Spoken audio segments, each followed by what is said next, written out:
My usual two questions.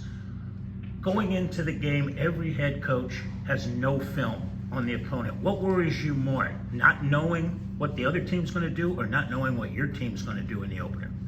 Yeah, I think the great thing for us from playing Bethune-Cookman in this case is all three coordinators come back for them.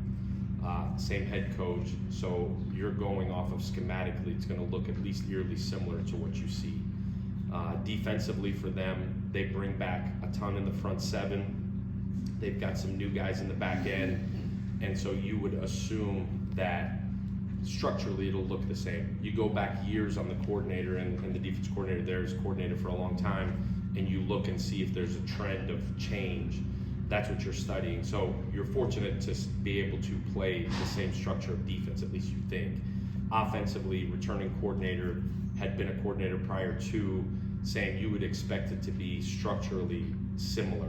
Now, offensively for these guys, they return essentially three starters, new quarterback, new receivers, almost the entire O-line is new. So obviously they're gonna look a little bit different based on personnel, but in terms of their DNA, it'll be the same. So you feel like you got film, you're preparing. These guys played some really good football teams a year ago, finished the season, won two of their last three, played FAMU really tight in the last game of the year, played Miami and Memphis early in the year. So you've got a wide array of film on Bethune. You feel like you know what you're getting in terms of at least scheme-wise, special teams in the same breath, return a coordinator.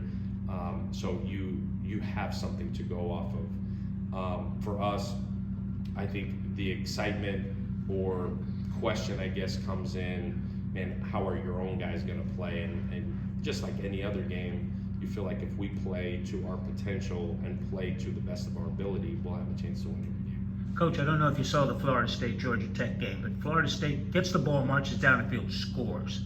It looked like they exhaled and just lost momentum after that. If that happens, you get the ball, go down the field and score. You have to remind your offense, hey, it may not be that easy all game. You got to just keep focused.